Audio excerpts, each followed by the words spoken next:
Hello, good afternoon. Welcome to The Pulse. We are coming to you live from our studios in Koko Blemle on your digital terrestrial TV because we're free to air on DSTV, channel 421 and Go TV, channel 144. We are your home of independent, fearless, and credible journalism. This afternoon, another day, another crime in the Ashanti region. Suspected robbers gunned down a watchman at A2 Enterprise, an aluminium products leadership venture at Santasi Kokobing in Kumasi. We have details plus a conversation on this disturbing trend.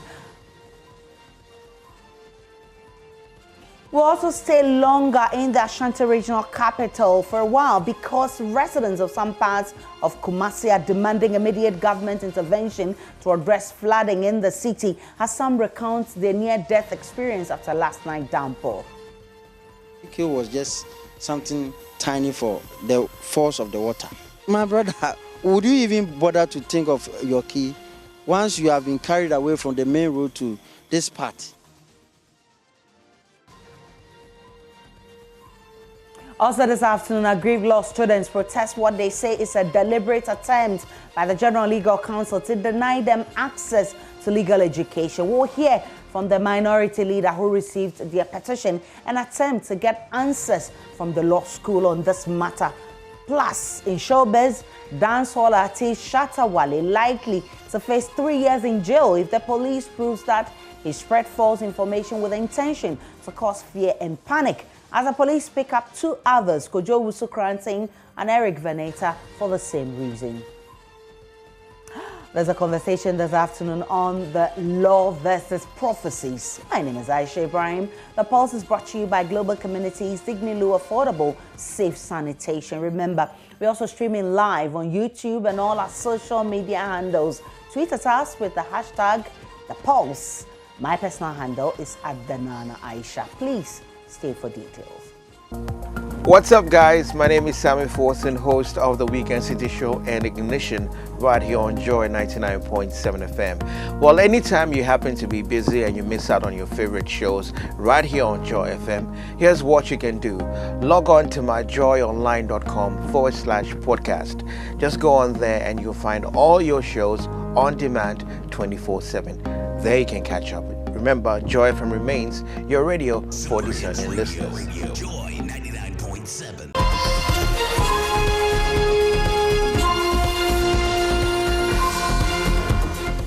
In the Ashanti region have launched investigations in the latest shooting to hit the region this morning. Suspected robbers earlier today gunned down a watchman guarding the office of A2 Enterprise, an aluminium products dealership venture at Santasi Kokobing in Kumasi. It comes after a long string of criminal activities, including murders and shootings in Kumasi and other parts of the region. Well, today, 49-year-old Busompim Ando was found dead with stab wounds and his body dragged inside the A2 Enterprise shop. Manager of the shop, Stephen Ochi, says the robbers made away with an amount of about 89,000 cedis and a power generator. Erastus Asaridonko has been following this story for us. He joins us via Zoom for more. Erastus, first, tell us how the whole event unfolded.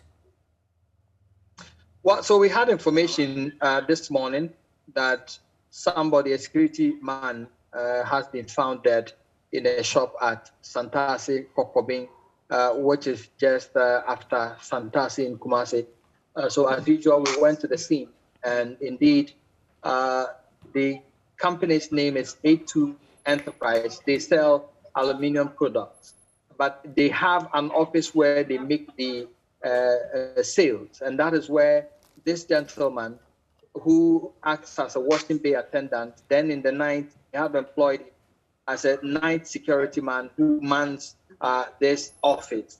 And so when you look at the facility in the morning when we got there, we saw that there was blood in front of the shop, and per the accounts of the people indicating they found him inside the shop. So it means that they might have struggled with him, and you could see the signs on the ground, and stabbed him in front of the shop and dragged him inside the shop.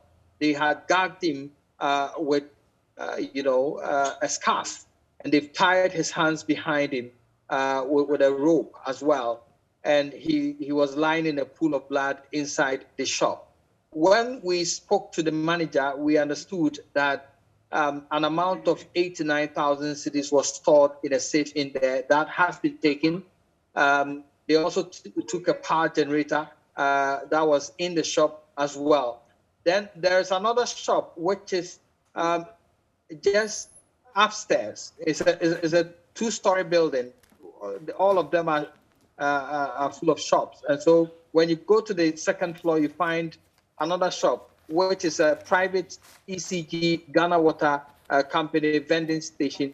That one has been broken into as well. And there we are told that they took away 8,000 cedis from some of the drawers. So in all, this is what we found so far at the Ahinema Kokobin robbery incident. Police have been there to take away the body. They have started investigations into this incident. Definitely, we would want to know what police investigations have uncovered so far. Do you know? Erastus, do you know what investigations by the police has uncovered so far? Well, when we got to the scene, the police had come there as usual doing their field checks. They were in the community asking questions, just like we were asking questions there. We were told by the commander, who is the divisional commander for Asukwa, that in due time the police will make a statement on it. But then for now, they have started their investigations, and so they cannot say anything for the moment. So they have not disclosed to us where investigations have led to, but they say that it's early days yet, and they have started their investigation. They are picking information on the ground, and as and when they are done, they will be able to brief the public on what their findings are. Certainly, this is not the first time we're hearing of this shooting and murder in the Shatta region. How are residents responding to this latest incident? In fact, within the Ahinema Kokobin stretch, even within that same area. Erastus Asari Donko is a man in the Shatta region. He's been updating us on the incident that happened there this morning. Robbery attack, shooting incident, and he'll be coming back for more on this. All right, so I'm told Erastus Asari Donko is back. Erastus, tell me more about how residents are coping with this incident. By the shop owners who share, that space with this particular shop owner. They told us that this is about the fourth time that they've been hit. Some of them were showing us some of their metal gates that the people, when they come in, they weld, they break into it using, some machines to cut the locks and then enter the shops to steal their items. So this is about the fourth time that that place has been hit. They also speak of robberies within that particular area. They were requesting that the police will set up sort of a roadblock for that place and get people, security personnel, to man those areas. If they could get a checkpoint closer to these areas to serve as a deterrent to people who might want to continue this particular act. So you could sense some level of fear in the people as this happens. Erastus, this is the only latest in the string of bizarre incidents of shooting and murder we've seen in that region. Bring us up to book some of the events that have happened with regards to these shooting and murder incidents. So the ones that come readily to mind is the recent one at the Tunsu Agogo, the one involving a Dansi Rural Bank. And the similarity with this one is that the security man with that bank was also found dead inside the shop. They broke the lock as usual. And he was also found in the same position with his hands and legs tied and a tape, his mouth taped as well. And he was lying there dead when they found him in the morning. He was a night security man as well, just that he was with a private security firm. And so it sense, some similarities to this particular one. Again, I can recall the lady who was gunned down just about 2 months ago at Maxima Junction. That is still fresh in our minds. Police are yet to arrest anybody in connection with that killing. So those are the ones that come to mind, but there have been a string of murders as well, and robberies around Bokrum and its environs. I thought you were seeing that. Can I also see?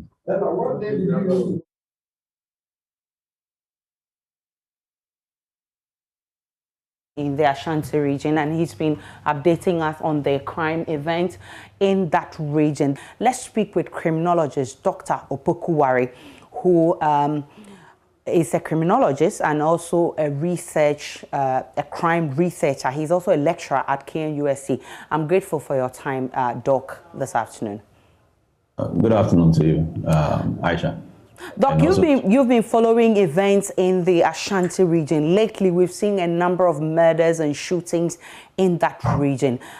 Doc, what has your research shown that is accounting for these increasing events?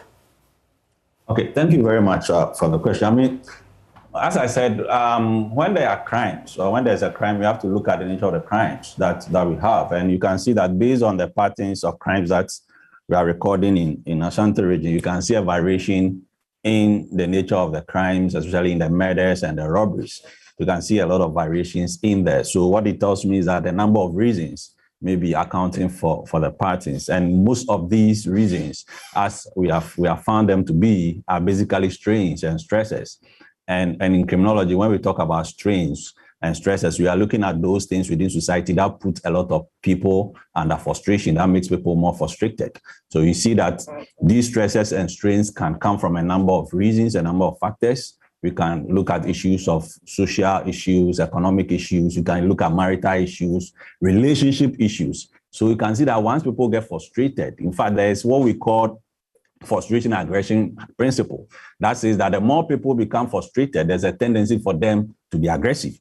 And most of the time, one easy way for people to express that kind of aggression is in the kind of violent ways that they express them. And most of the time, murders are what we normally see. So these are some of the things that I think are causing the patterns that we see, whether it is spousal killing, whether it is robbery. There is that kind of stresses and strain within the system to which many people are responding to. Doc, I'm sure you're worried about this incident because, I mean, for a long time, we've been having this, I mean, and over the period, yes, you talk about all these. And the reason why I don't even want to dwell much on the factors accounting for these is the fact that the issues are compounding by the day. The police keep assuring us of the different strategies to deal with this, but the incidents keep increasing by the day. The police themselves are sometimes overpowered by these robbers. Are we losing the fight against criminals?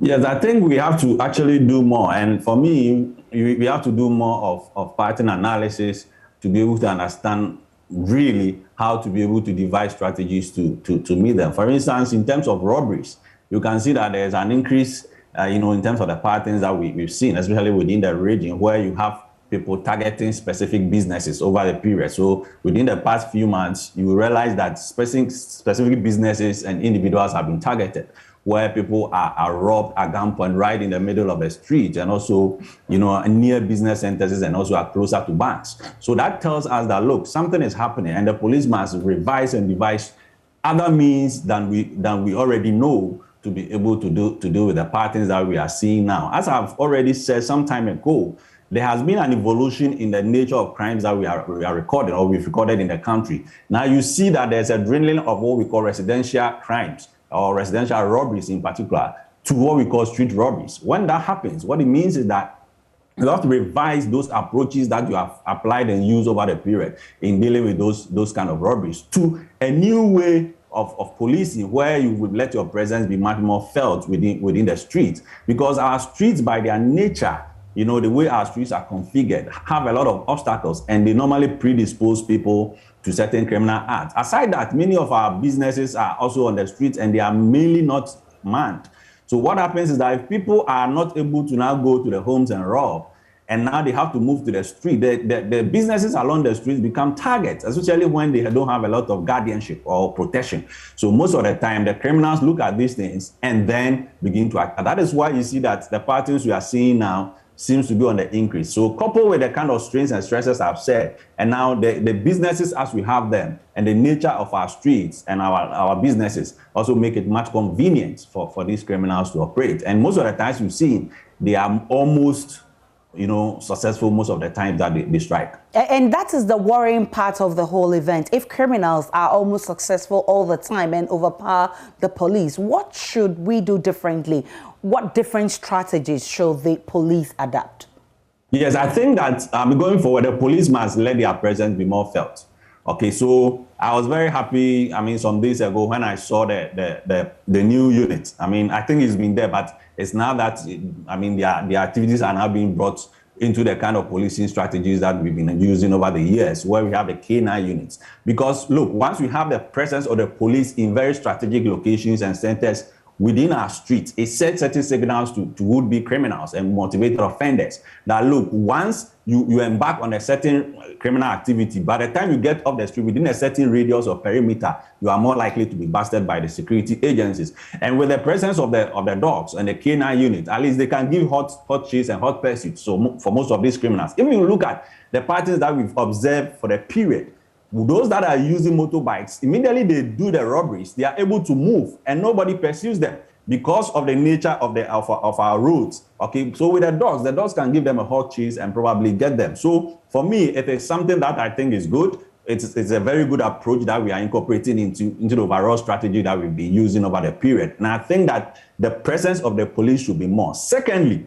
and which I think I've also made that point some time ago, that the police must revise their approach in such within the traffic and on the street. We must avoid searching truck drivers and taxi drivers these days, and begin searching users of motorcycles, especially two people who sit on motorbikes with backpacks. Because if you look at the patterns that we've seen over the period, these are mostly guys on motorbikes with backpacks, robbing people and then speeding off. So now we must begin to do this stop and search, of motorbike riders and begin to now do profiling of them. And I think that once we do that, at least we can prevent most of these crimes even before they happen. If we don't do that and we just go about the normal way we've been doing over that period, trust me, the police will be overwhelmed and the robbers and the bad guys will always have their way.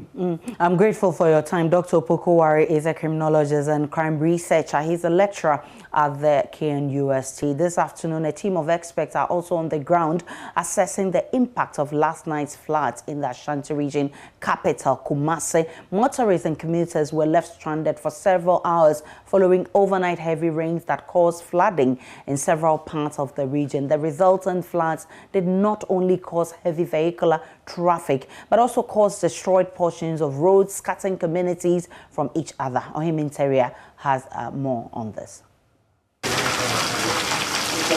Over 3 hours of continuous downpour caused River Susan, Owabi, Subin and other tributaries to overflow their banks.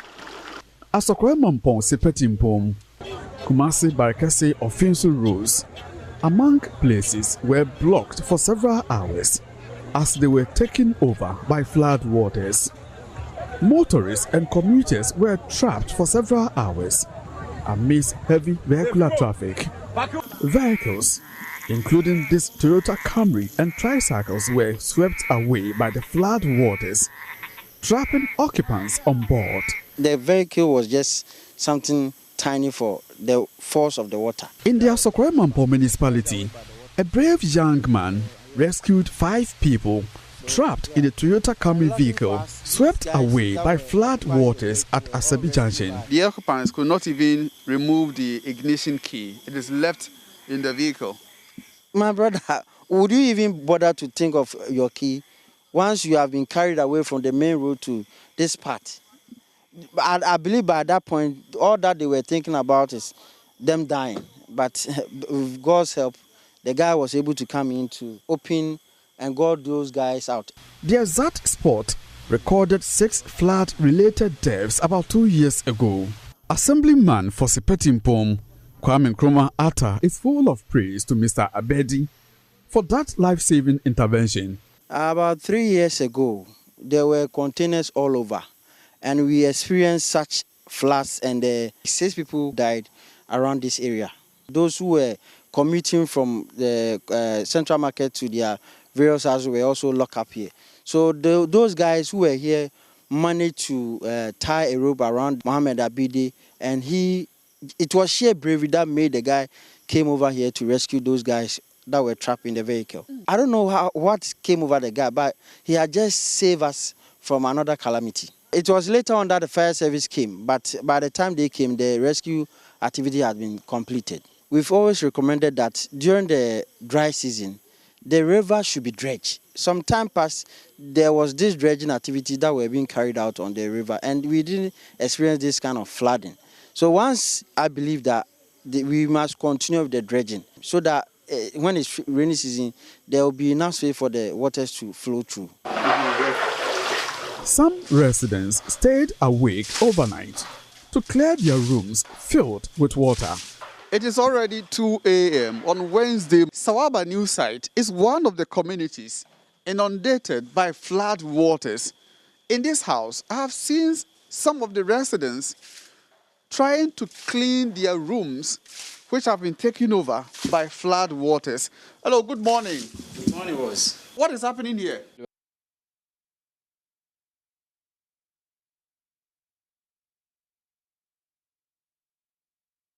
When I get home, my room was flooded, so I'm trying my possible best to see if I can clean it up and then get somewhere to sleep. Right.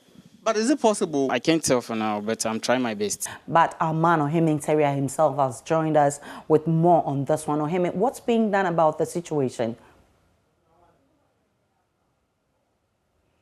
Hello, Ohime. Thank you, Aisha. For now, National Disaster Management Organization, NADMO, has been on the ground assessing the situation in order to extend a lending hand to victims of last night's flooding. I must say it's been a very difficult time for NADMO officials who are moving from community to community, especially at the district and municipal level, to collate information for onward, submission to the regional office in order to also reach out to victims of last night flooding. In the Asokore Mampong municipality, for instance, as at midday, the NADMO officials have already counted over 100 affected homes, and they say many people are also involved. What it means is that NADMO will have to be finished with the collation of all the affected people before they are able to extend. Many homes are affected and many homes have been inundated by flood waters. What they will need now is to probably supply the people with clothing and bedding so that they are able to ameliorate the challenges that they are going through now. In the Ngwabieja North District, for instance, NADMO officials have also been working with the Department of Federal Road to assess some of the roads in that area that have been eaten away by flood waters. In some instances, some communities have been cut off. Motorists are finding it difficult to connect easily to the other communities. For instance, between Atafua and then to Kronum Abuhia, Boho areas, the road linking those communities have been eaten away, and it will take some more time to reconstruct the road to make it accessible to residents who over years have been using this alternative route. The unfortunate thing is that this morning, students woke up to the scene of their usually, route being taken away by flood waters. What it meant for them was to use other alternative routes, which also makes, walking and also very difficult to assess in that regard. And that the regional minister, the MCE, Mr. Sampine, will be touring the area. Has he done that already? Not yet. Yesterday's flooding has hit mostly Greater Kumasi areas. In terms of the Greater Kumasi area, we have the Kumasi metropolitan area, we have Soka Municipal, Oforukrum, and then we also have Achuma Municipal, Achuma Wabieja North, Fijapabre South, and then some part of Fijapabre North, and then we also have Pabre, Asokremampon, and all these areas, and extends to Achuma, Ekwanguma, and other places. So if the mayor of Kumasi, for instance, wants to tell some of the affected areas, then it means just a fraction of the affected areas are being looked at. The devastation and the effects of yesterday's downpour with this, ensuing flooding, it goes beyond Kumasi metropolis, and many of the affected communities are not only in Kumasi; it goes beyond Kumasi. So we also expect the other municipal and district chief executives to do same. But now they've given that opportunity to NADMO to assess and collate information on how much the flood actually the devastation it has caused among populace in these areas. So yes, NADMO says they are working at the district and the municipal level, and once they are done, they will forward this information to the regional level for the regional office to also take action. And I must admit that those who were affected by the flood have already started counting their loss in most of the areas that I visited this afternoon. You will see residents either drying their beddings or their personal clothing and all that in order to be able to live up after the floods yesterday. Ohimenteria is our man monitoring this for us. Now, from the Ashanti region, let's head to the Bono East region, because residents of Subuli, a farming community in Kintampo South District of the Bono East region, are calling on authorities to come to their aid after torrential rains washed away parts of the road network linking the community to the Kintampo municipality. The situation, according to the chief of the area, Nana Abobrim Yaodompo II, is leading to increased armed robbery attacks, with women being victims and also being raped by these robbers. Correspondent Anna Sabit visited the community and came through with this report. Right, so this afternoon we are here in the Kintampo South District of the Bono East region. The situation here is that this portion of the road linking Sabule and Tandigne through to the Kintampo municipality has been washed away. Parts of this road has been washed away after torrential rainfall somewhere last month, and since then vehicles do not cross this part of the road because obviously there's no access to the other side of the municipality, and the people here tell me the situation is affecting them in terms of their economic, health, and then educational activities. So you shall say 2 months in say obe free ha akwa Kintampo how can say pa de my car We've been in this situation for the past 2 months. Crossing this river to Kintampo is a huge problem for us because vehicles cannot cross this river. We go to the Kintampo market on Wednesdays, and traders would have to pick an extra vehicle to get to the market. See the water level now. The situation has even improved. How can say pa I how pa na ekum wa ha ya business wa ha me tompano me de pa no be say amasa this en beduru ha na me gina. Those of us in the trees are really suffering. When I get here, my motorbike has to be lifted by about 7 or 8 people, and I have to pay them 5 Ghana cedis for that, and 2 cedis for the bread at the end. I spend the little profit I get on this, so we are into a big problem.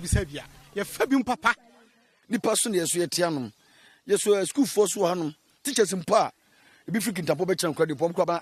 have school children here, and the teachers who move from Kintampo to teach here are not able to come, especially when it rains. So it's a huge challenge for us all, both adults and children. So we are appealing to those in authority to please come to our aid.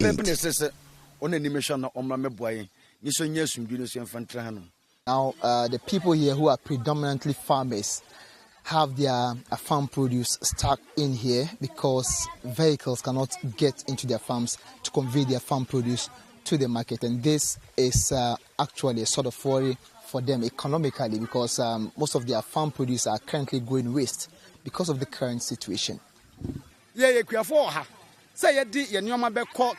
Since we had our Yam Festival, we've not been able to send our harvest to the market, and as a result, our produce are going waste.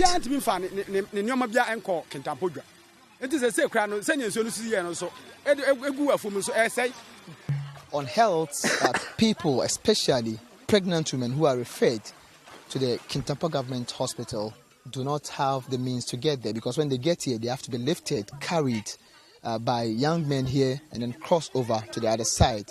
That is if there is a vehicle to convey her to the hospital. While sending a pregnant woman to the Kintampo Government Hospital, we have to carry her on our shoulders to cross this river before making another arrangement to get another vehicle. So it's a huge problem for us all. Chief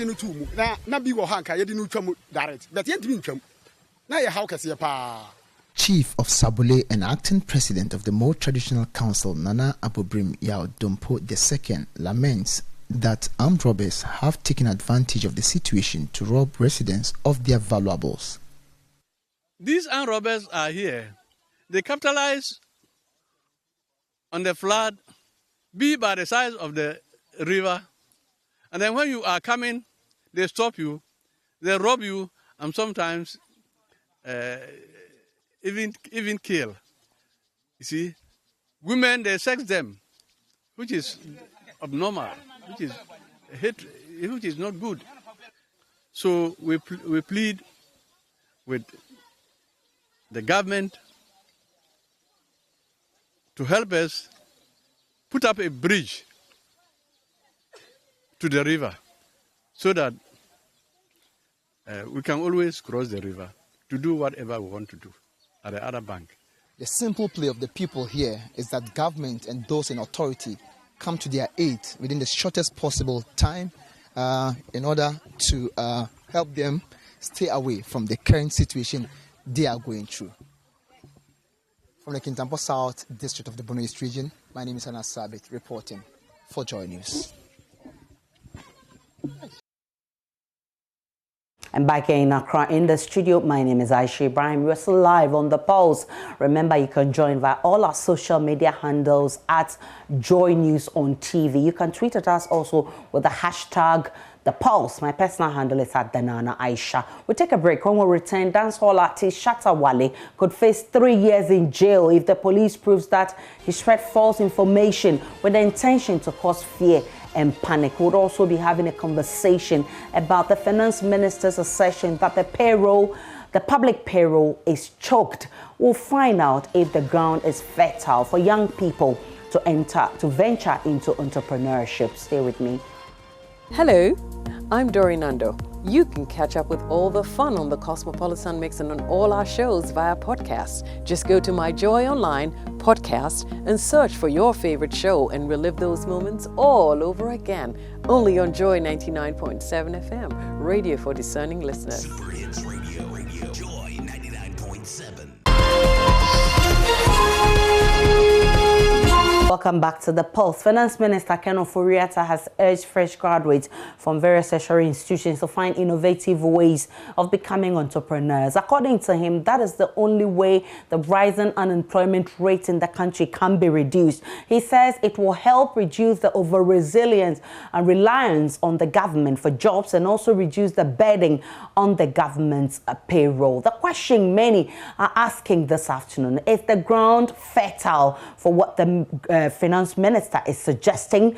Let's have a conversation on this. Finance analyst and CEO of Opex Finance has joined us via Zoom, Ken Thompson. I'm grateful for your time, Mr. Thompson. Hello, Aisha. How are you? Doing great. I hope you're doing fine too. I'm doing very well. Well, so many have interpreted the finance minister's message to the youth differently. What's your own reading of this message? First, I'd like to, in a way, almost congratulate the finance minister as a politician for speaking the truth. The truth is the truth. It's been like this for a long time. And maybe you could have delivered it in a different way, but I think it's the best way. It delivers as a shock appeal, and that's a reality.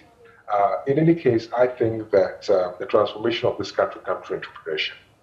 That if you say that ground is fertile, the ground will never be fertile. You've got to make a start. For entrepreneurship, you need money, you need mentorship, certain important things. Let's start. Let's make mistakes, because there's nothing like a mistake. We'll learn our lessons, and then from there we'll develop. So for me, the ground is fine. It's fine. Let's just start. You know, when I was growing up, the whole idea was that you go to school. Those of us that manage to get to university, go to university. When you finish, you get a job with the government or get a job with a multinational. You have a good life. You go on holidays. You drive a big car. You live in a big bungalow. And retire with something to spend. But the world has changed, and this story I'm painting for you used to happen all over the world. It has changed, and it changed a long time ago. And I think that even for us now, we are behind the curve. The world changed a long time ago. The world now is driven by entrepreneurs, and people are forcing government to make policy to create an environment that makes entrepreneurship even more prosper and more fruitful. So it's a starting point, and we've got to build on from here. Well, this is something that the youth want to embrace, but of course there are challenges. Recently we've seen collapse of banks, and we've also seen increasing interest rates.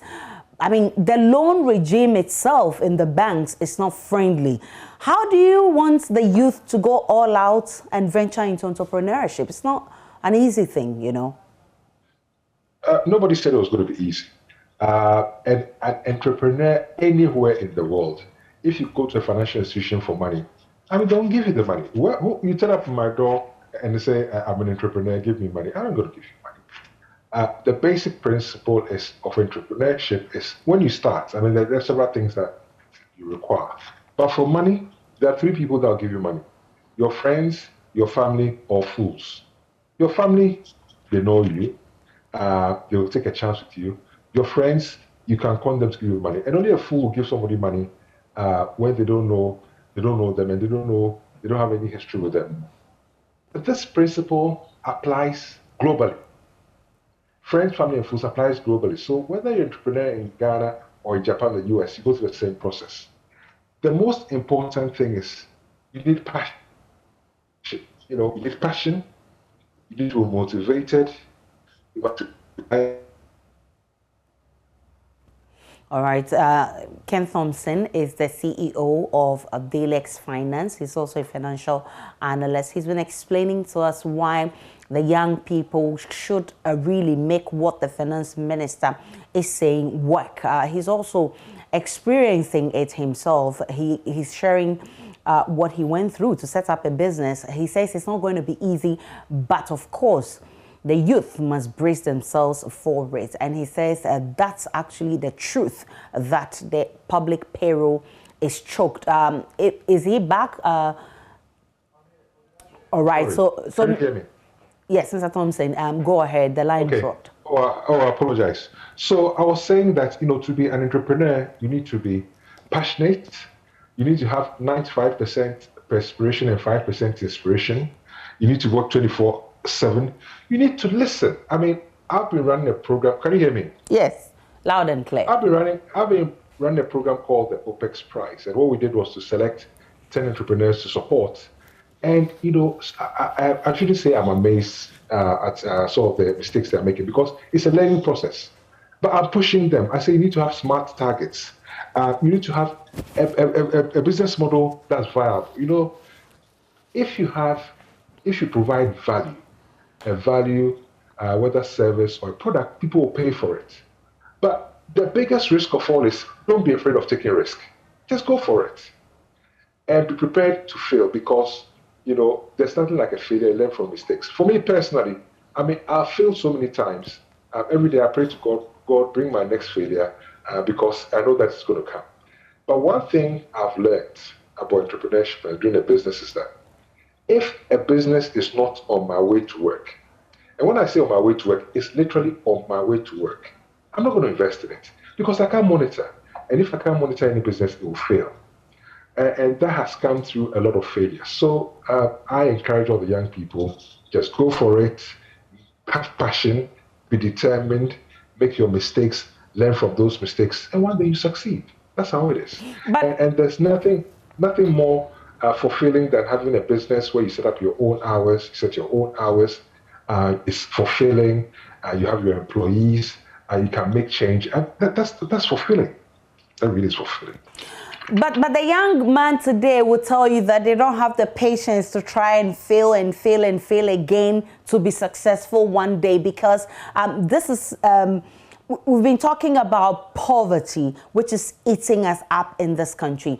People struggle to go through school, university, they're done with school, and they're looking forward to their first job so they can get something to take care of themselves and their families. Now you're saying that they should keep on trying and failing and trying until they succeed. They don't have that patience. Should government just slap this information in our faces and go to bed? What's the role of government in making sure this works? Okay. The role of government is to ensure that, and when we say government, we've got to be careful. Government is all of us. We should push government to create an environment which allows us to succeed.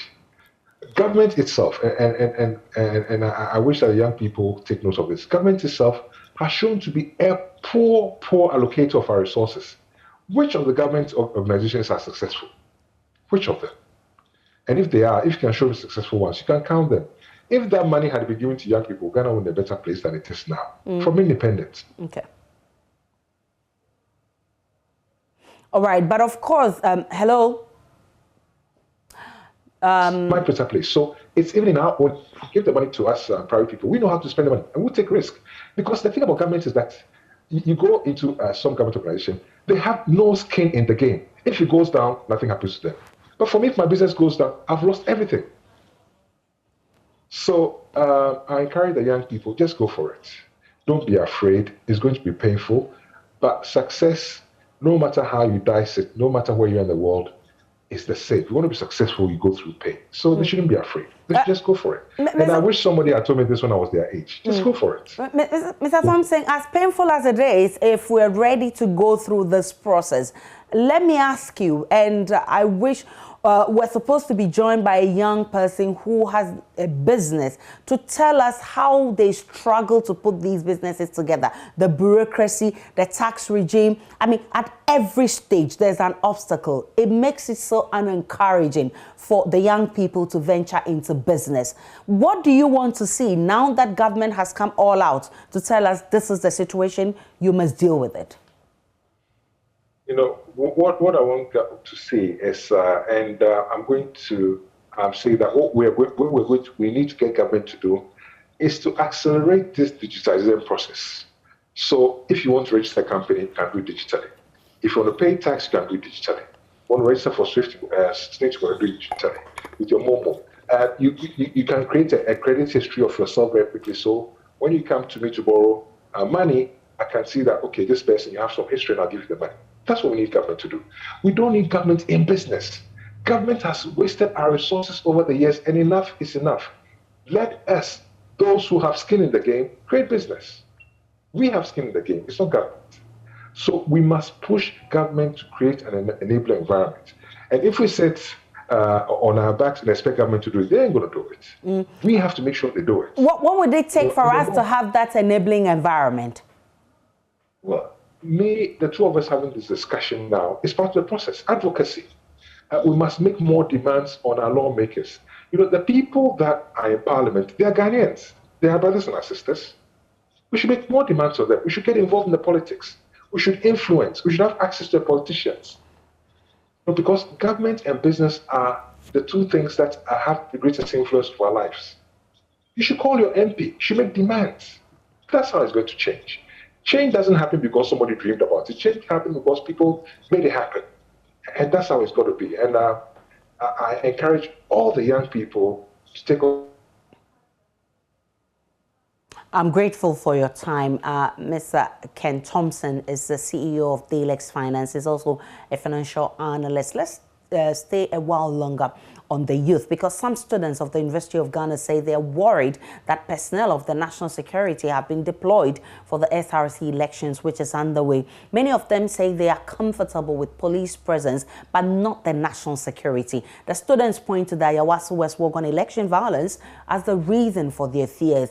Various social media platforms of the students are washed with pictures of men alleged to be from the national security. Maxwell Agbagba is on campus for us. Maxwell, what have you gathered so far?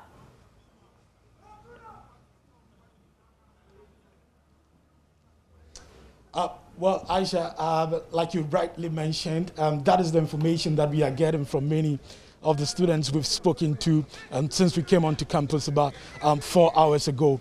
Many of them have expressed that concern. Some of them who we also spoke to told us that elections are serious business when it comes to the University of Ghana campus, and they think that there's nothing like too much security, and that it is important for them to have adequate security for the success of this election.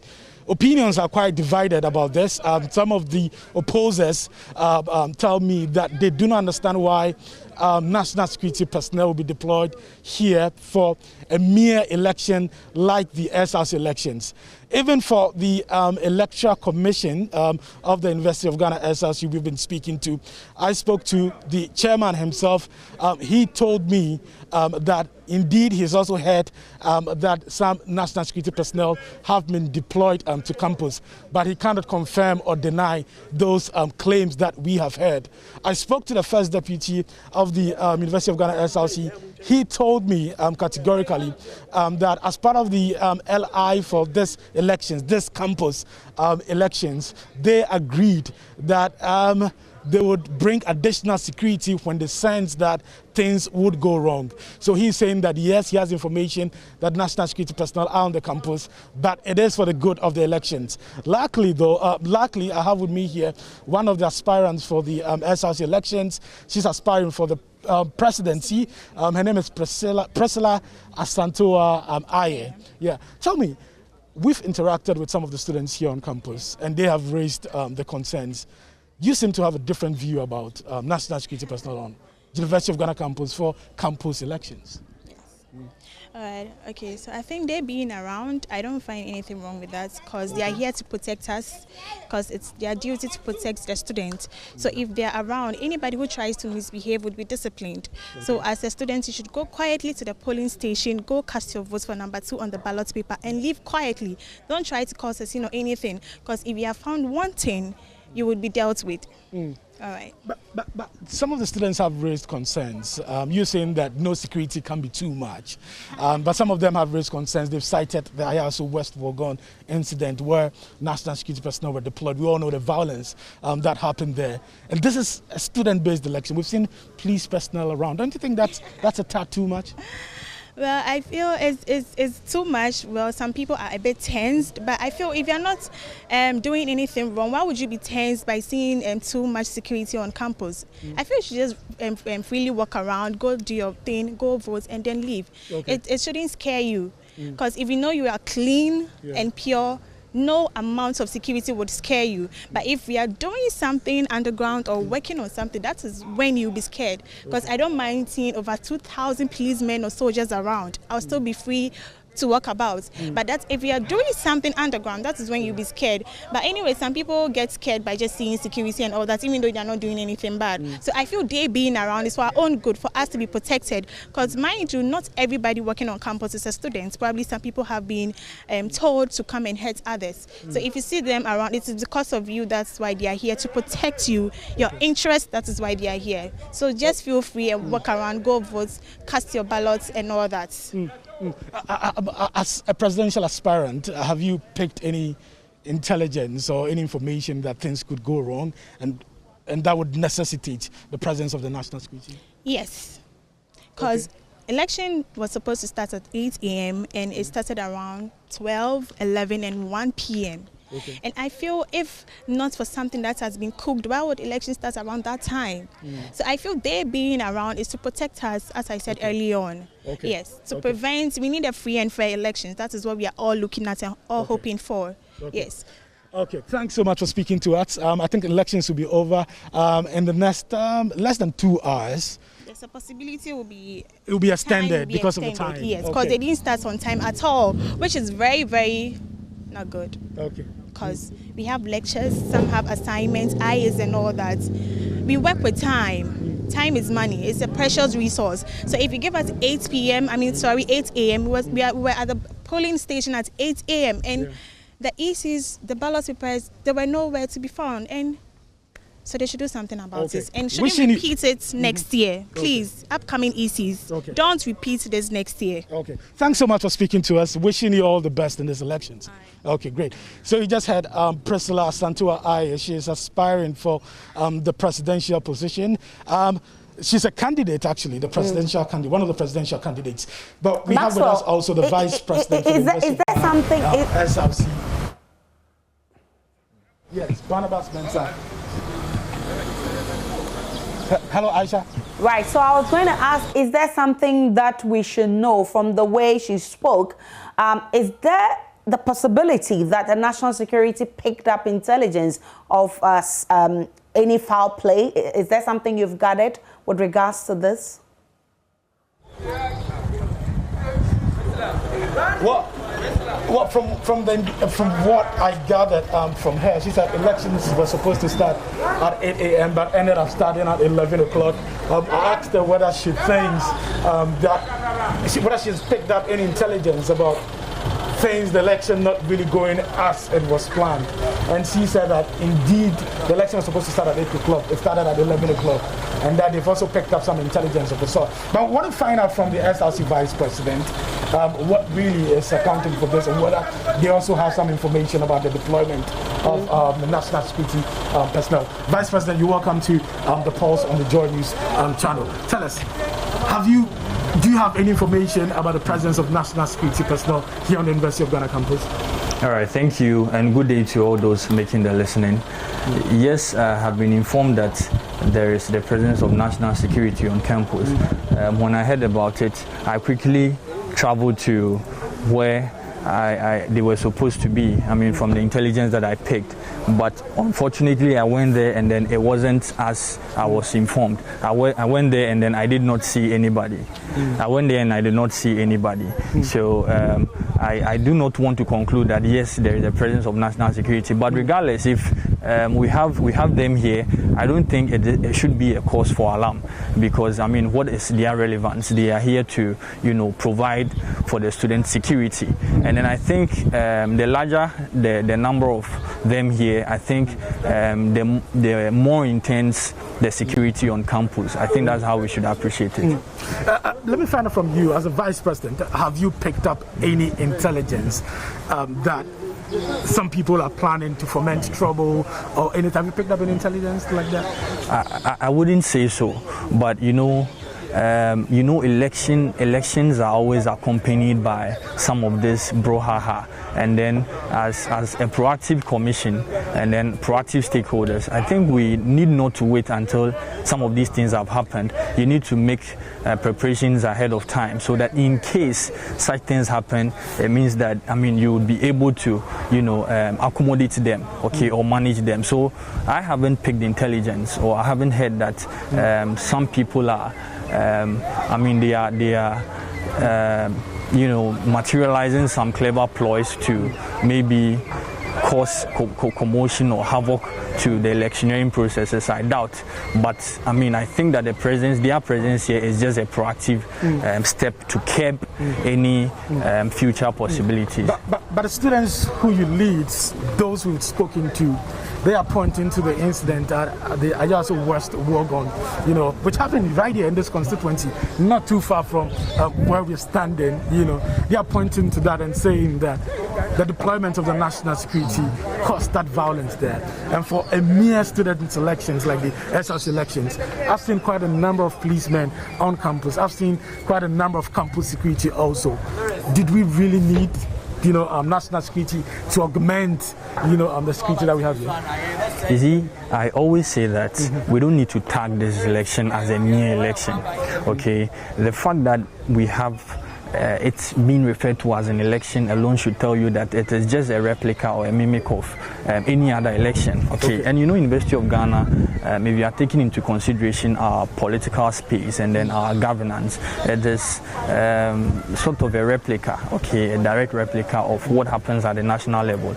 And then you should also consider the fact that the geography of where the election is taking place, that is University of Ghana main campus, is situated in Ayawa West constituency, where you just mentioned that there were some of these incidences taking place in during the by-election and then some of the elections that have been organized already. It should prompt us or inform us that there is the possibility of such a thing happening. Mind you, this election we have so many stakeholders who have interest in this. And then I believe very well that when it comes to interest, people would go the extra mile to protect their interest. So if we are not saying that is what we're expecting to happen, but if such a thing happen, that is when the proactive provisions that were made would cater for those happenings or incidences. But like I said, it shouldn't be a cause for alarm. The students should rather be rest assured that security at this point in time is rather on the acme,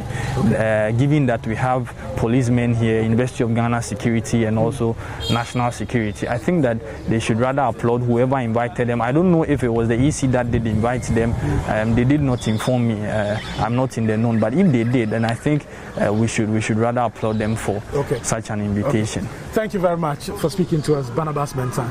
Okay, I'm grateful. I quickly wanted to address what she said, that it delayed and then I don't know. You said the election delayed, yeah? You want to address that? Okay, you have 15 seconds. Yeah. That's fine. So, yes, the plan was that the election was supposed to take off or commence from somewhere around 8 a.m. Okay, but I think quarter to 11 or some few minutes after 10, that was when the electioneering processes commenced. But before that, the online session had already commenced.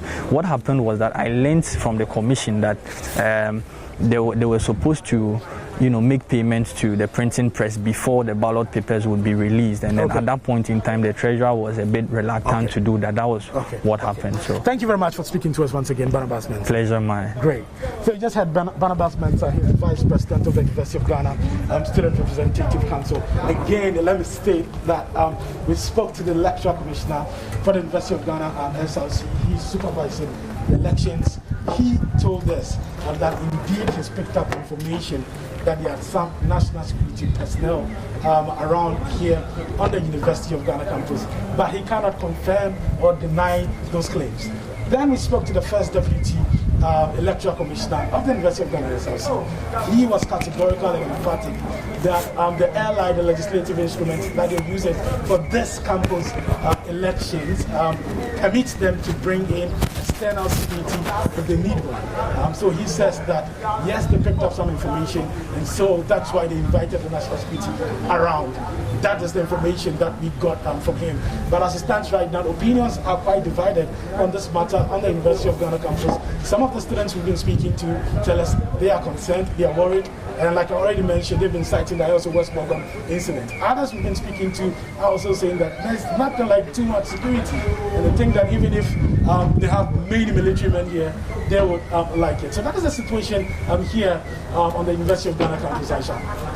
Maxwell Agbagba is our man at the University of Ghana campus. He's monitoring events there for us SRC executive elections, and he'll be bringing us more details on that. Now, dancehall artist Shatta Wali could face 3 years in jail if the police proves that he spread false information with the intention to cause fear and panic. The musician was arrested after he claimed an alleged gunshot attack on him. 2 others, Kojo Uso-Kranting and Eric Veneta, have also been picked up for the same reasons. The musician is assisting police in investigations as his lawyers attempt to seek bail for him. Already, a police statement on the matter notes preliminary investigations revealed the widely reported gunshot attack was a hoax. So, what charges is Shatta Wali likely to face, and what will be his punishment? Private legal practitioner Samson Ladi sheds light on the law of misinformation. He spoke on News Desk on the JoyNews channel. First, we have the Section 208 of our Criminal and Other Offences Act, which says that you face up to 3 years in jail if you don't verify and spread false statements, rumor, or report that can cause fear and panic. So those who generated, as in his case, he generated the information that was spread, and that information is turning out to be false. And did it cause some fear and panic? I suppose the jury is out there. And so for the one who originated it himself, by the law, should be in trouble. And then also, if you looked at our Electronic Communications Act, there too, by Section 76, the law says that you face a fine of up to 36,000 Ghana cedis, or 5 years in jail for such an act, which would have the potential to cause fear and panic. So if you are also circulating the information which is false, then that is what you are likely to face.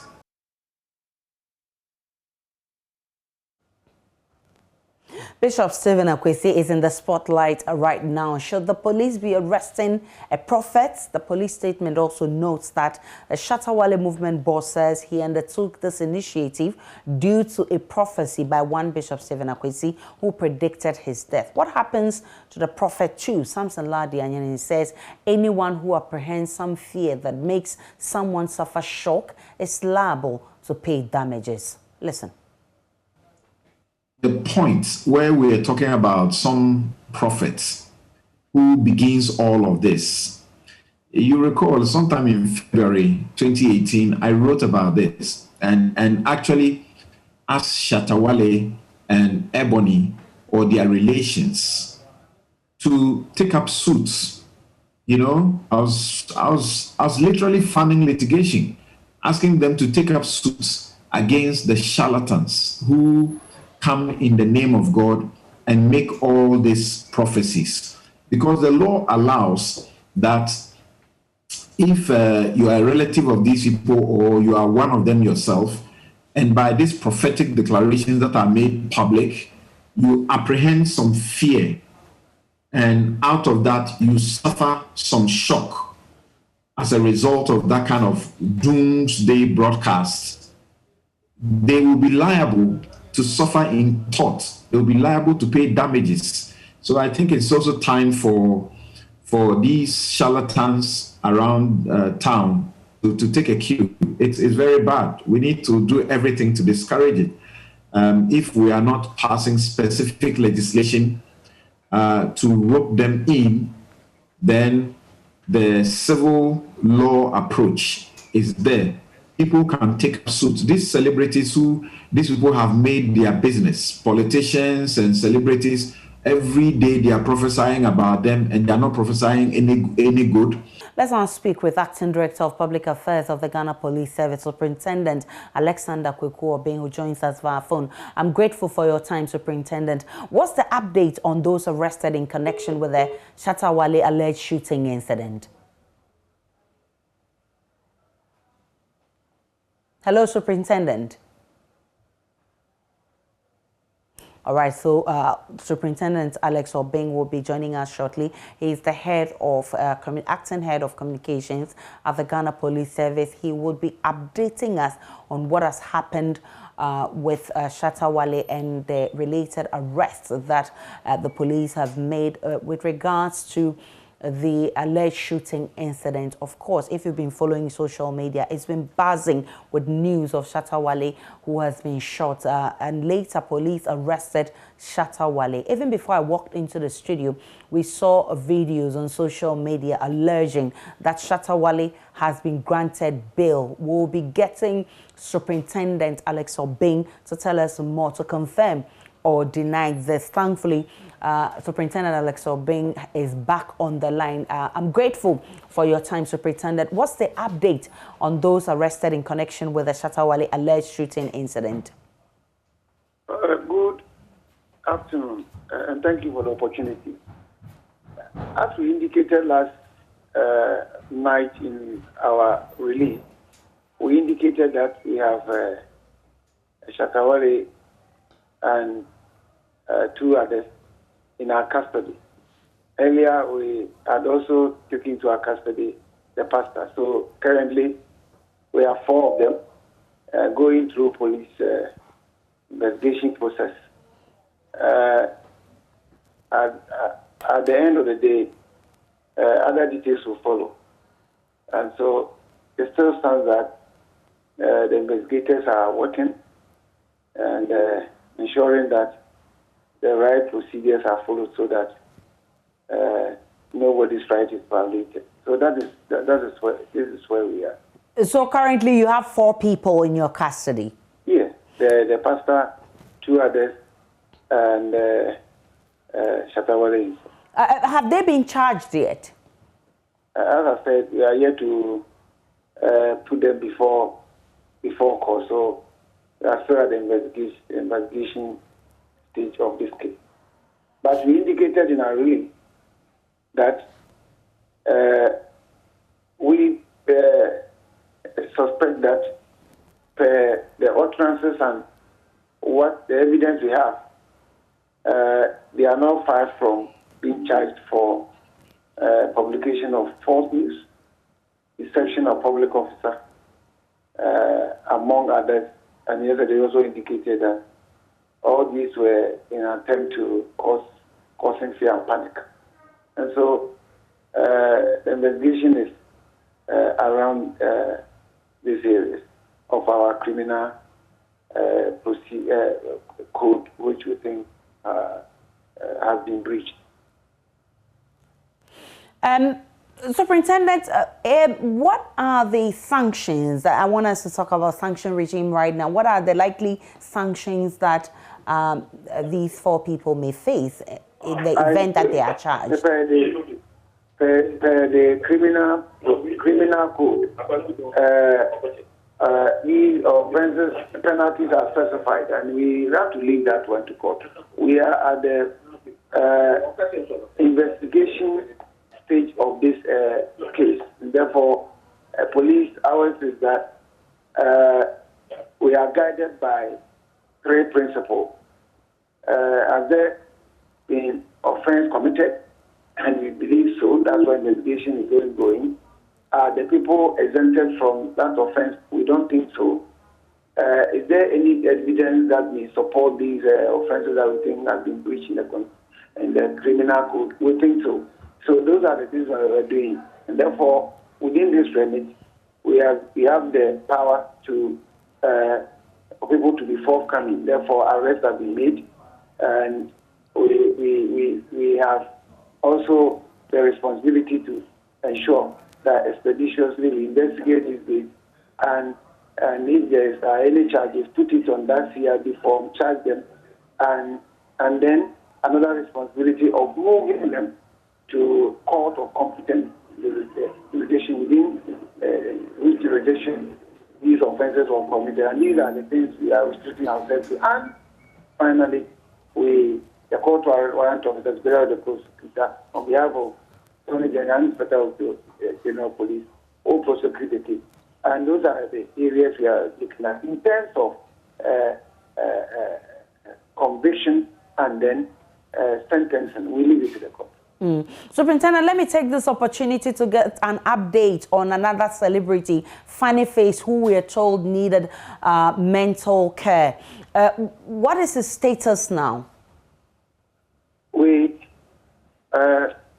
Within minutes, release is coming in on our social media handles on this particular issue. And basically, police went to court today, Kaneshi Court 1, and then the court has ordered that he should be subjected to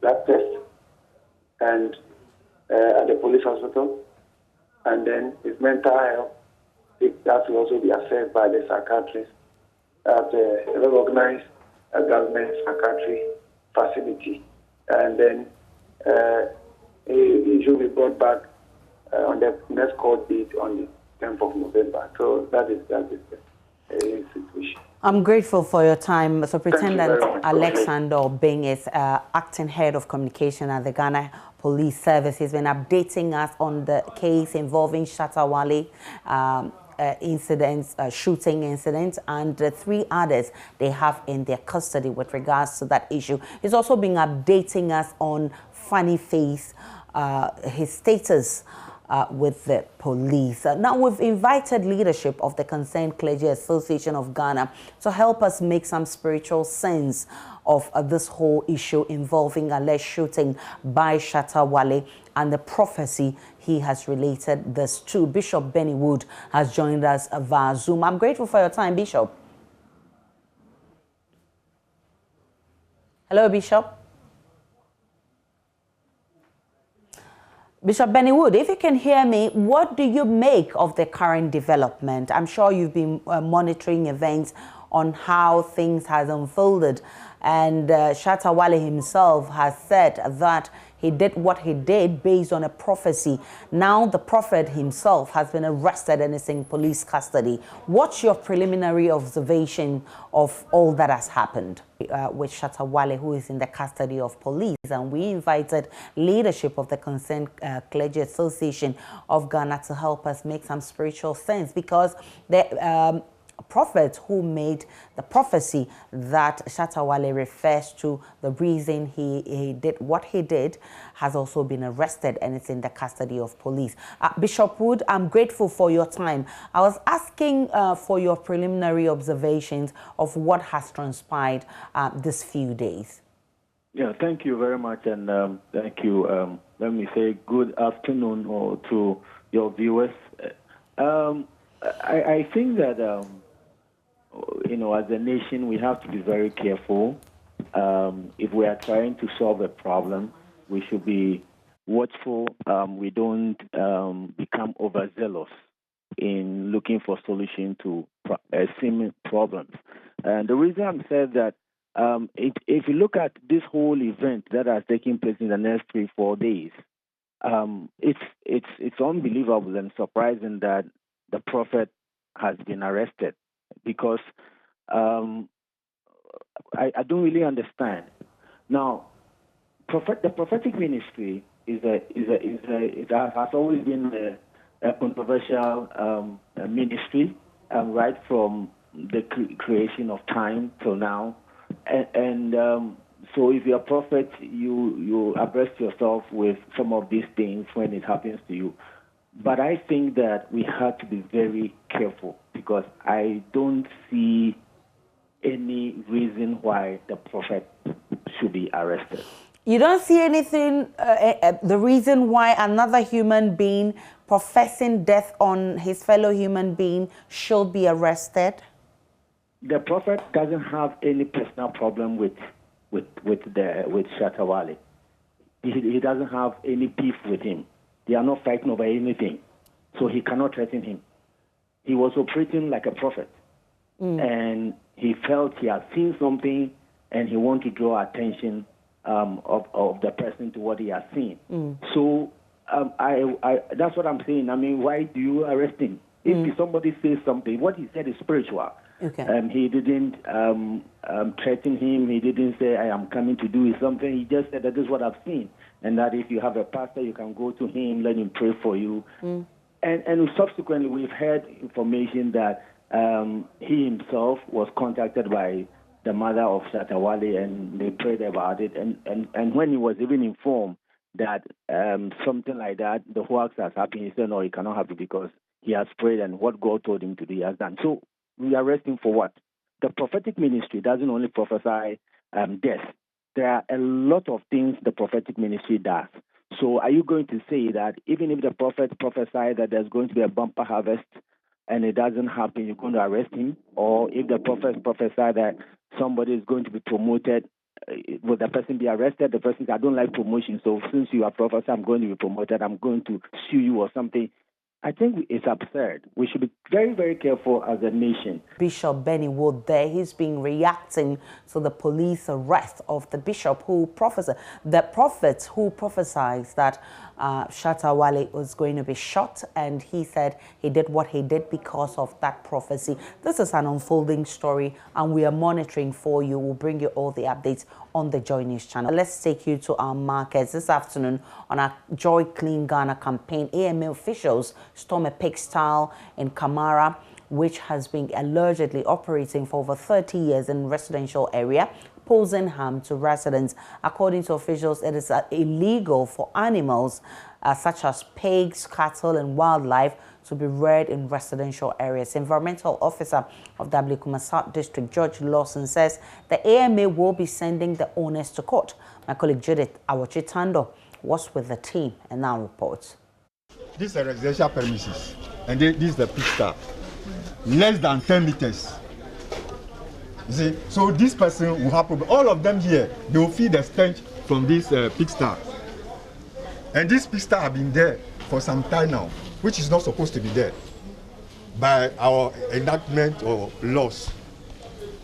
But have you issued any statement? My people have been here several times. They issue several notices, notice upon notice on them. At time you come, you don't even see the owner. At time, by the time you come, they lock the gate.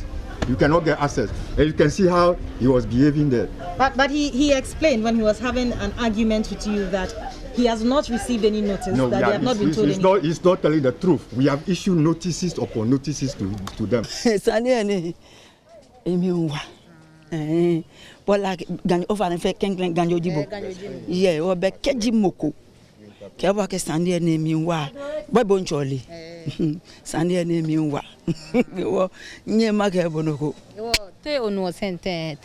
Oh, sister, sentence I know you on ne. Je no ko bibi no anke ba ke nyema ke bo no ko.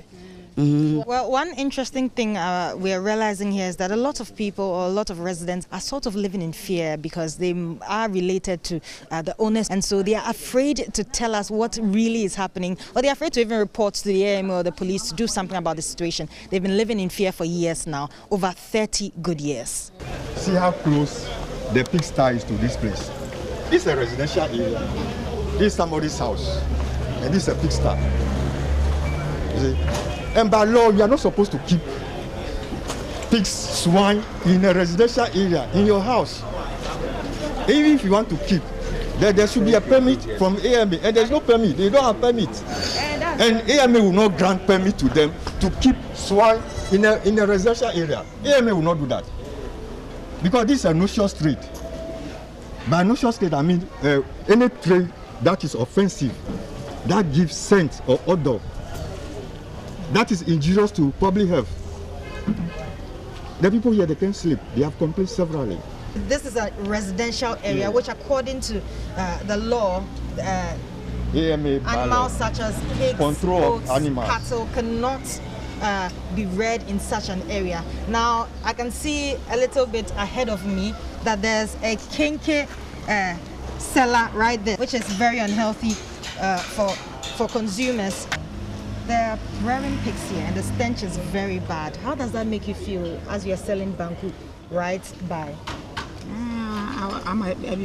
My sister, or no, any kunu for me, or can be crab and you. Just there be more complaints, but in female. They are complain, but on country. Now, customers now, how do they feel? It affects your money. I'm sure my yes. It affects your money. It's a self-pay government here. They mean for about who person here. What may be you on one? Yeah, pay. Okay, that's it. So Antitrust is telling us that they have been complaining for a while now, but nothing is being done because they are sort of related to the owners of this place, and this is affecting their business. Their customers complain of the stench when they buy their banku to eat, and so she's praying that the AMA could do something. We are going to court to take an order to close down the pista, or they should relocate to a new place.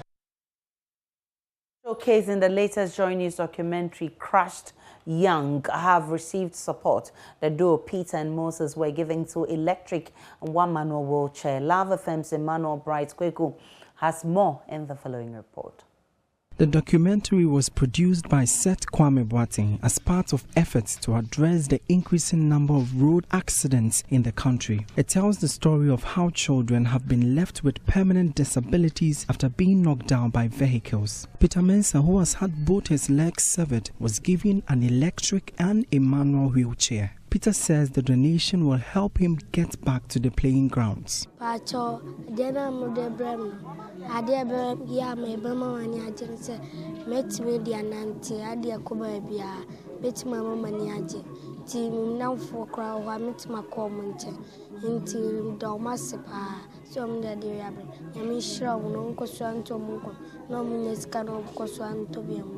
Moses also received an electric chair.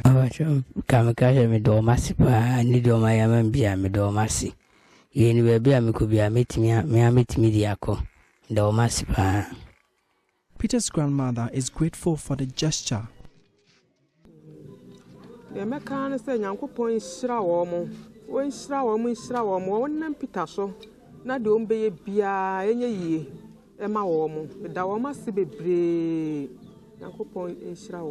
interventions are from well-meaning members of the public who responded positively to the appeals for support from Seth Kwame Boateng. Deputy Minister of Education in charge of Technical and Vocational Education Training, Gifty Chumampofo, says the National Science and Maths Quiz is helping to unify the country. Speaking at the launch of the main competition scheduled to take place from the 26th October to 26th November, she said people forget the political differences during the period of the competition. Maxwell Agbagba was at the launch and has filed this report.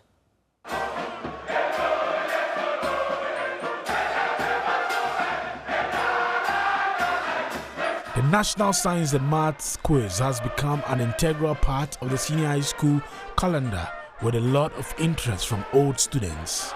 Even for prospective SHS students, it plays a key role in the schools they select. I saw Presec on the TV and I loved how they performed. I chose Presec because of NSMQ. You chose Presec because of NSMQ. And so anytime you wear the blue uniform, it gives you a lot of pride. You know, you walk chest out. Yes, please. What should we expect this year from Presec Legon? You should expect us to give our best and bring home the trophy.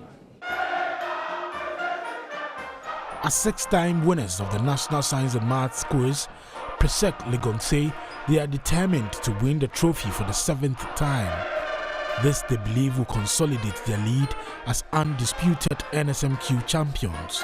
Prempeh College follows them closely with 4 trophies. Here are some teachers and students from Presec Legon at the launch of the 2021 National Science and Maths Quiz Championship.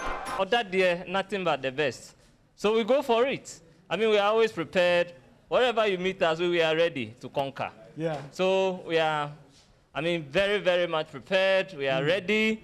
Kumasi brings us a lot of energy. So Osei Krom, prepare. We are coming, and we are coming back with our trophy. The light, we shall see light. Illuminate. After the preliminary round of contest, the capital of the Ashanti region, Kumasi, will host the 1/8 stage, quarterfinals, semi-finals, and the finals.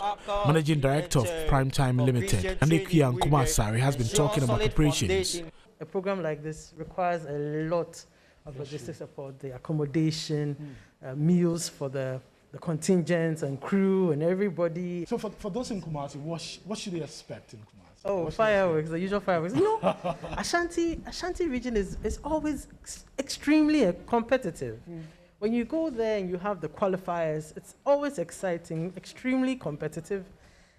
And the regional championships that we just had in June, which had Prempeh College, Opoku Wari School, and Kumasi Sectech in the finals, was pretty much like doing the finals here in Accra.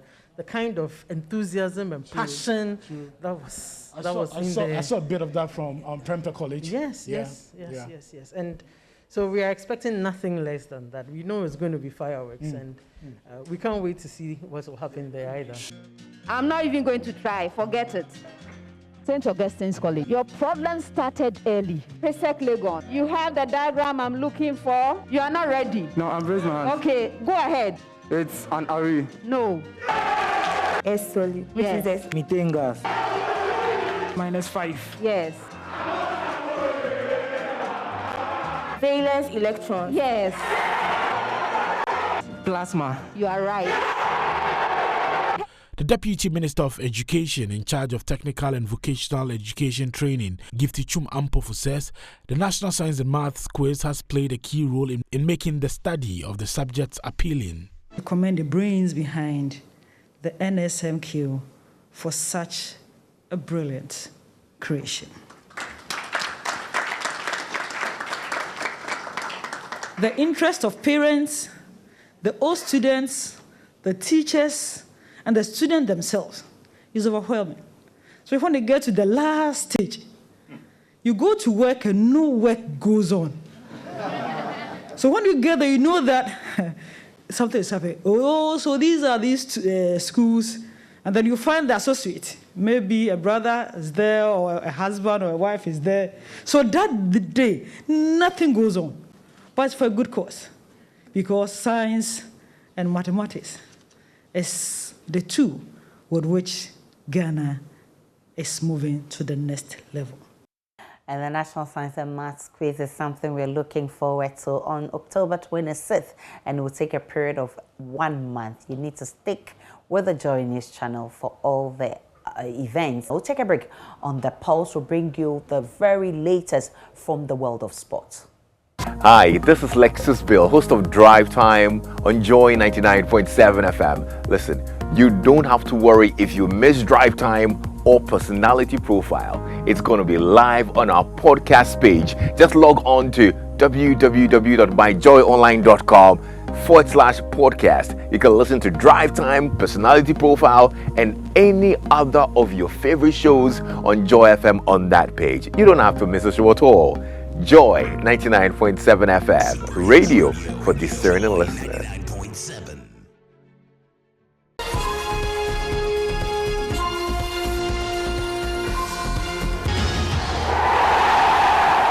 Time now for sports on the Pulse, and we're crossing over to Medina, where Oroko Ampofo is standing by with the very latest for you in sports. All right, thank you very much, Isa. We're live here at the Medina AstroTurf, currently witnessing the second semi-final of the Division 1 League Super Cup. Earlier today, Tema Youth secured their place in the final of the competition after beating Summertex by 2-1, and now they await one of these two semi-finalists. Currently, it's 0-0 between Accra Lions and Sky FC as we approach halftime, and I do have two very key gentlemen for both teams here. First off is the CEO of Accra Lions, Nana Obriyebo. It's a pleasure to have you. Let's first talk about your achievement last season. You remain the only promoted side in this competition. What has the journey been like? Just about a few years and you're back at the top of Ghana football. Yeah, well, I'll trace it down to our consistency in the past 2 seasons. We did a very good recruitment. We normally scout the players way before the season ends, and we believe in our technical team headed by Ryan Aircraft. He's built a solid team, and we have confidence in this team that going forward, they can keep us in the Premier League. And so far, this counts as preparation to the big season ahead. What do you make of the Super Cup so far? It's been a good exercise for us. We've competed against our our immediate contenders in the Division 1 League and potential Premier League campaigners like RTU.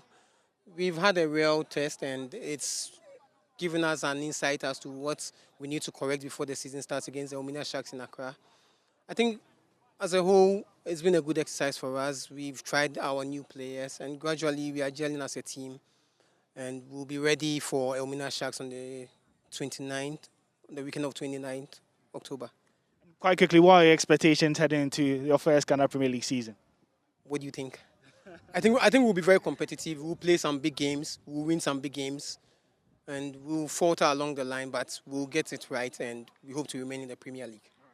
Thank you very much. That's Nano Briabwa. He's the CEO of Accra Lions. Let me now talk to the media man for Sky FC. They're also in action here facing Accra Lions. There's currently 0-0 between both sides. Nana Sarihenen, what have you made of the first 45 minutes so far? First of all, I'm so excited to be here. As you can see over here, Sky FC are doing well. We came here to win. Not just to win, we came here for everything. And now we are in the competition, and you are winning this. I tell you, you are winning this. But for you, even after this, what are your expectations? You go back to the Division 1 and you try again to get back to the Premier League.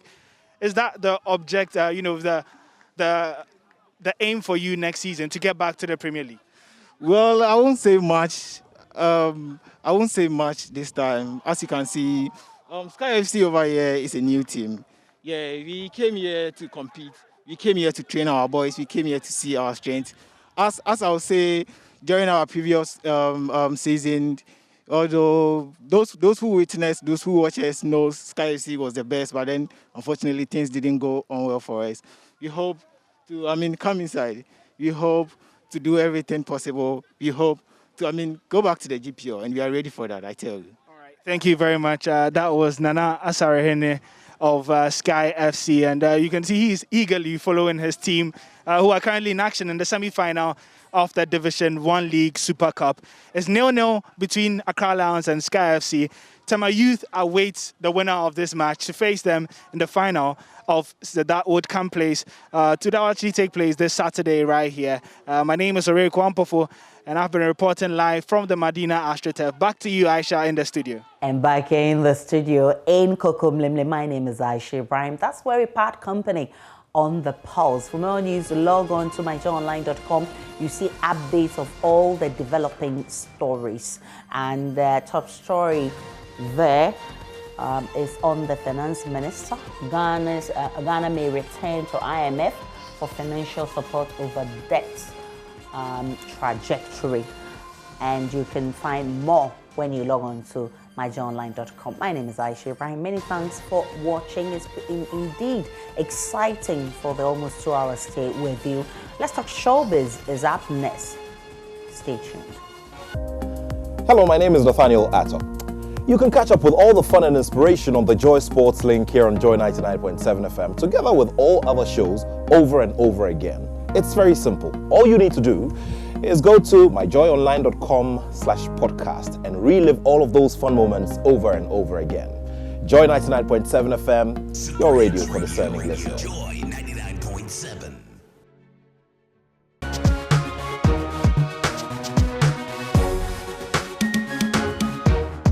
You're welcome to Let's Talk Showbiz here on the Joy News channel. My name is Doreen Avio, and well, we're still waiting on how things are going to pan out with Shatta, Wali and Funny Face Us, and when any updates come up, we will definitely bring it right here on Let's Talk Showbiz. But also, we will be talking about the young musician Herman Suede, who has released his second EP titled Bitter Sweet. And then Kwame Eugene talking about his boss, Links Entertainment CEO Richie Mensah, and how underground artists can also work to help themselves. My name is Doreen Avia, and the show is Let's Talk Showbiz.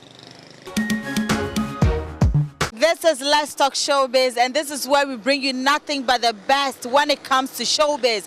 So yesterday, around 10 p.m., we heard Shatta Wali had turned himself in. So indirectly, Shatta Wali is in police custody, whether counterback, whether in cells. At the end of the day, he's with the police, and well, we are hoping to get some more updates from the police as to what is going to happen to Shatta Wali's case and that of Funny Face. As and when it comes up, trust us to bring you that info. Now, away from that, Herman Swed is a young musician. Now, he got into the industry at a very young age after rapper Manifest actually endorsed him into the industry. He's now released a second EP he calls Better Sweet. Now, the first one was actually titled Hi, I'm Herman, and so this is the second one. It has 5 tracks on it. He held an album listening that brought together industry persons, Bulldog, video directors, some of his colleague musicians, Yao Tog, Malcolm Luna, quite a number of them were there to support him. I was there, and trust me, you should listen to that EP, but I brought you highlights and what some of the musicians have been saying about the EP.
See now only you that I adore. Swear to God that loving you feels like a chore.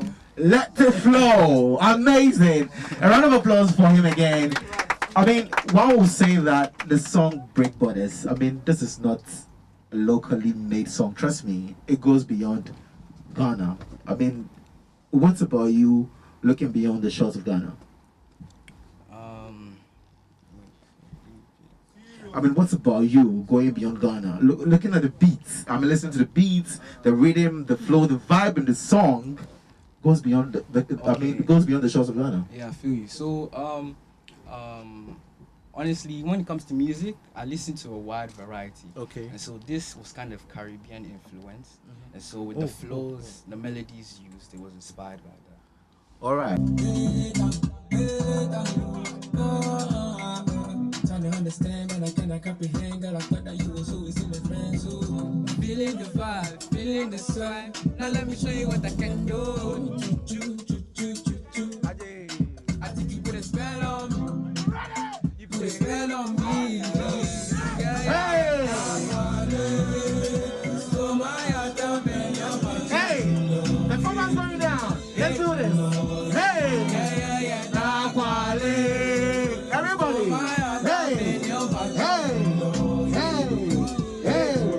Everybody!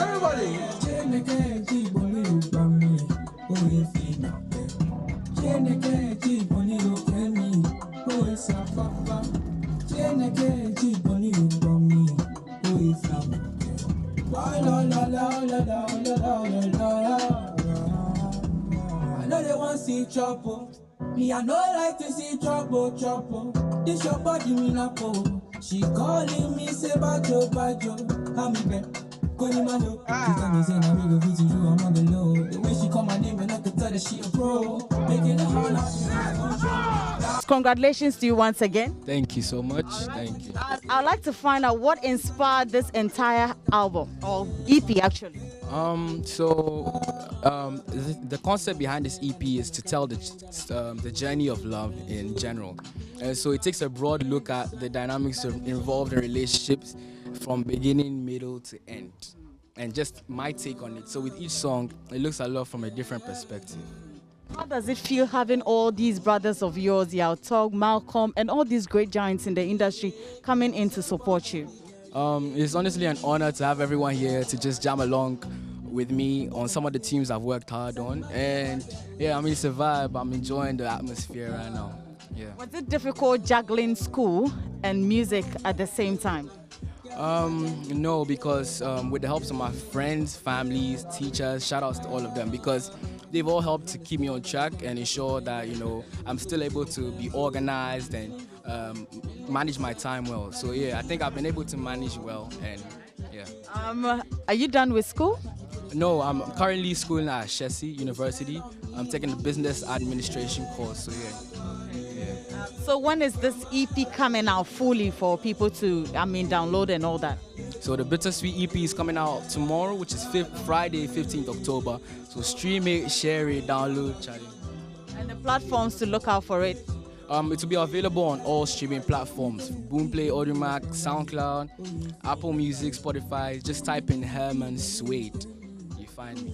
Well, it's just an opportunity to also catch up with them on what they've been doing. I'm talking about Malcolm Luna and, of course, Yao Tog. And this is where I switch to Malcolm. Hi, Malcolm. I don't think I've ever spoken to you before. Yeah, I haven't spoken to you before. Well, you're here, Herman Suede. I'm sure you've heard some of his songs. What do you make of the EP, basically? Yeah, it's so artistic, it's magical. I really loved it. And it made me say it pulled me come outside here, safe, because I didn't want to stop listening to the music. Yeah, it's great music, Charlie. Big shout out to Herman Suede, Charlie. This EP is the EP, yeah. All right. Now, before I move to Yao, I know that you have put your works now. Currently, what's up with you? Yeah, I just released my one single party featuring Yao Tog and Dead People, and the song is doing amazing, and I'm really grateful, yeah. Yeah.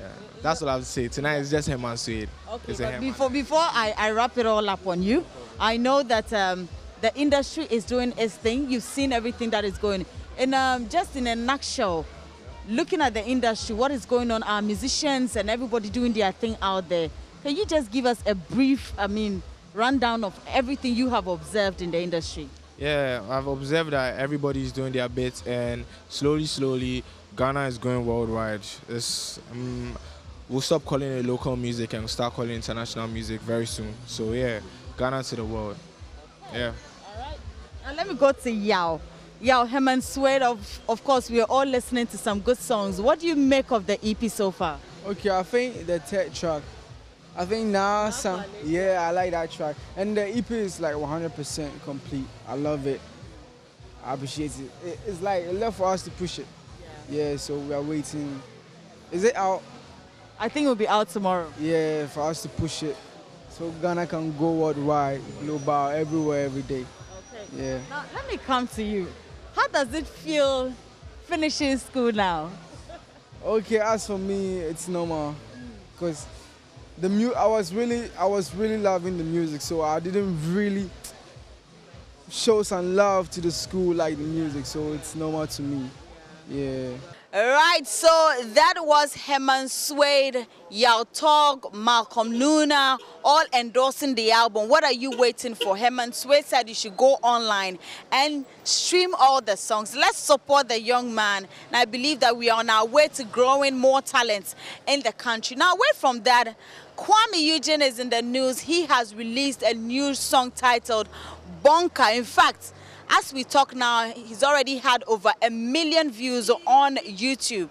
He was on Joy FM and he's been talking about his CEO of Links Entertainment, that's Richie Mensah. He says, in fact, Richie is his mentor. Plus, he's also been talking about underground artists and how best they can help themselves. Let's hear from Kwame Eugene. What's your relationship with Richie apart from him being your boss? He's one person I admire so much. He's a mentor. Yeah, he's always been a mentor. It was my dream to meet Richie, but I didn't just get to meet him. I got to work with him. So I'm just glad being with Links Entertainment. And Richie, as a matter of fact, has been my mentor, and I always love seeing him. I just always be very fun, look at Richie and smile like, wow, I'm really working with Richie. Yeah. I love him so much. Do you think you're ever going to leave? Links Entertainment? I think so. I'll probably die and leave. Hey, that's the punchline. That's the punchline. Please write it down for me. It's going straight on to my joyonline.com. So you think you're going to be there forever? I don't know. but I love Links Entertainment.